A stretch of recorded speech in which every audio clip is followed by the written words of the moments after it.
kita komparatifkan dari bahasa budaya kita, iya napa uangat to mawetta diolo melalui kalindadana. Apa namun kau muslim berbahagia manusia parape rasi patokong pilipai to melaba pandai to tambai iya mutu punana asal langal.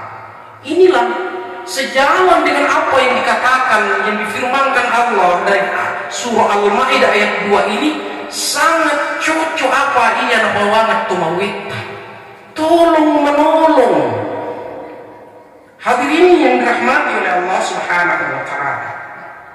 Kemudian kaum muslimin yang berbahagia, saya mengutip dari sebuah kata-kata seorang Profesor Ibrahim Al-Fiqih mengatakan, muat dia tahu nailoi mengkoreksi lalu dia sendiri tidak punya karya, pembunuh itu. Kaum muslimin yang berbahagia, dia kaum muslimin yang berbahagia nailoi mengkritik tapi dia tidak punya karya, selalu menyalahkan, tapi dia sendiri dalam kesalahan dan kesalahan terus. Bukan kaum muslimin sifatnya membangun, pembunuh itu kaum muslimin. Makanya harus si payengnya tahu, itulah makna dan nilai-nilai si tolong si rende-rende tahu lo diriuna Allah Subhanahu wa Ta'ala. Hadirin yang dirahmati Allah Subhanahu wa Ta'ala, begitulah hubungan yang sebaiknya yang dimaksud di dalam Al-Quran. Lalu bagaimana hubungan kita sebagai makhluk Allah manusia dengan alam pun juga ada dalam masalah saat ini, Pak. Hubungan kita dengan alam, sering kita menganggap bahwa batu ditani benda mati, pohon ya benda ditari, tidak ada hubungan kita dengan dia. Padahal tidak, sesungguhnya kaum muslimin yang berbahagia, baju yang kita kenakan, busana yang kita kenakan, masjid yang berdiri tegak, apa kaum muslimin punya juga hubungan dengan kita. Sekalipun kita alamatkan bahwa itu adalah benda mati dan lain-lain sebagainya. Coba kita lihat kaum muslimin yang berbahagia pada surah An-Nur ayat 41, rekomendasi Allah Subhanahu wa Ta'ala, alam tara annallah, adakah engkau mengamati, mauangi seandainya bahasa Mandarna, andai malah kami muisanga bahasa kita dalam bahasa Mandar, apa namanya, yusabbihu lahus samawati wal ardh wa man fihinna wa in min syai'in illa yusabbihu bihamdi. Andai malah kami usanga yusabbihu, bahwa di 7 lapis langit, di 7 lapis bumi, yusabbihu lahu, sesungguhnya itu semua benda-benda yang ada di langit, semua benda-benda yang ada di bumi, yusabbih, bertasbih sama Allah, Pak. Songkok yang kita kenakan, baju yang kita kenakan, semua itu bertasbih kepada Allah. Batu yang ada di sekeliling kita bertasbih sama Allah dengan caranya masing-masing. Pepohonan, bebatuan, benda-benda apapun, semua bertasbih kepada Allah. Karena itu bahwa hendak tarik yang hubungan tarik. Makanya Pak, kalau sedang berbahagia, mau dia semati motor, tak Avanza, tak auto, tak aset yang kita miliki, rumah kita miliki, sapu-sapui, ajak sama-sama bertasbih sama Allah. Sirari minta minta itu motor tak sapu-sapui motor tak, si oleh itu bertasbih kepada Allah. Hai saudaraku, ada hubungan kita kaum muslimin jamaah yang dirahmati Allah Subhanahu wa Ta'ala. Hadirin jamaah Jumat dirahmati Allah Subhanahu wa Ta'ala. Selanjutnya kaum muslimin berbahagia, bagaimana prinsip dasar kita dengan Allah sebagai makhluk manusia dengan Sang Khalik Allah? Yang pertama, Pak, kalau mau mengukur hubungan kita dengan Allah, barometernya tergantung bagaimana sholat yang kita dirikan, sholat yang kita laksanakan. Mau maka Pak nih sambayat tak sholat tak berarti maka Pak itu hubungan tak lori Allah Ta'ala. Tapi muat sambayang Anda beres Jangan pikir program-program yang ada kita lakukan, bahkan program di dalam rumah tangga, kalau sholat tidak beres, semua tidak akan ada yang beres, Pak. Yakin saja. Jadi barometer urusan muamalah dan urusan hubungan kepada Allah ada sama sholat yang kita lakukan. Jemaah yang dirahmati Allah Subhanahu wa taala. Karena itu untuk fokus dan khusyuknya sholat yang kita lakukan harus kita mengerti apa ini tujuan sholat dan apa sesungguhnya manfaat ini sholat, Pak. Ini kaum muslimin yang berbahagia. Gerakan dan hikmah yang dilakukan sholat, apakah ini sekedar apa yang dicipta-cipta Nabi Nabi tak, atau apa sesungguhnya sholat yang kita lakukan secara rutinitas? Ternyata kaum muslimin yang berbahagia, kalau kita melihat sholat ini kaum muslimin yang berbahagia secara etimologi adalah dia bermakna zikir, harapan dan doa. Itulah secara bahasa. Tapi lebih dari itu, makna sholat yang sesungguhnya, Pak, adalah niat, ucapan, anak gaul, kan taluri, Pak.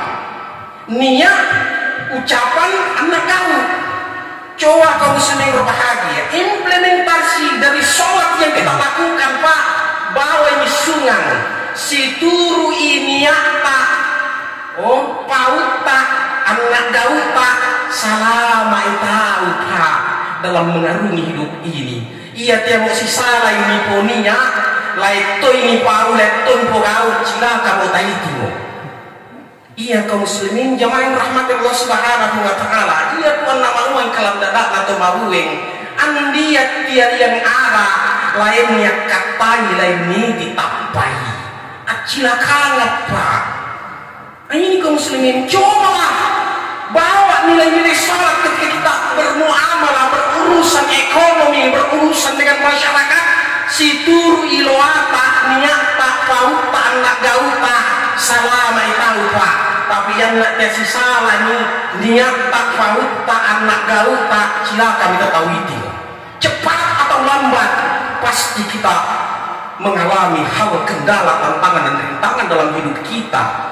Nami bukannya seia dan lain usaha, muamalah, ekonomi, bisnis pasti akan macet. Nasabak si salah nyata, gauta, anak pauta. Ini kaum muslimin jamaah yang rahmati Allah Subhanahu wa taala. Karena itu kaum muslimin yang berbahagia, makna dari sholat yang sesungguhnya ternyata dari hikmah sholat itu kaum muslimin yang berbahagia. Ma'alai itu dosa. Yang kedua, membersihkan dosa lahir kita dan bagaimana menjaga batin ini, bahkan untuk menenangkan jiwa kita sambayat tapak yang perlu yang baik, obat, Pak, untuk lalai karena terbentuknya pribadi yang mulia dan karamah. Hadirin yang dirahmati Allah Subhanahu wa taala. Karena itu kaum muslimin yang berbahagia, berfungsi mirip salat menjadi penggerak di benak batin kita.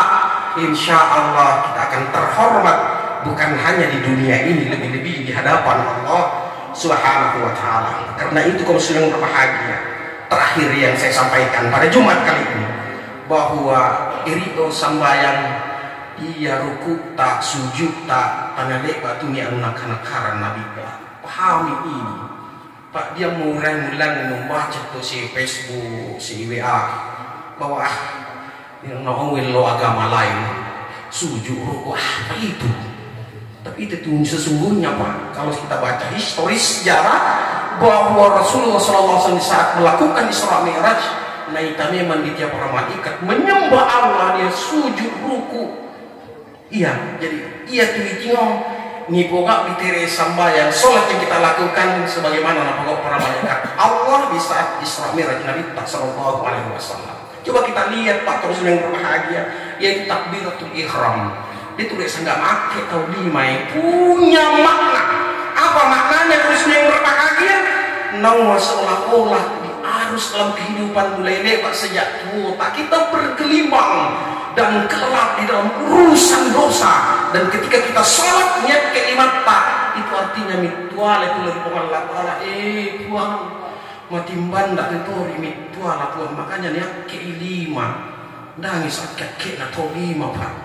Itulah maknanya kaum muslimin berbahagia. Ruku tahu Pak, dia maknanya ruku menang harga itu tahu, tapi tahu ya ruku itu namun. Jadi begitulah maksud Allah, tadarruk dan tawadhu kita, karena kita menyembah Allah Subhanahu wa taala, penghormatan Pak Lur yang taala, itulah maksudnya ruku.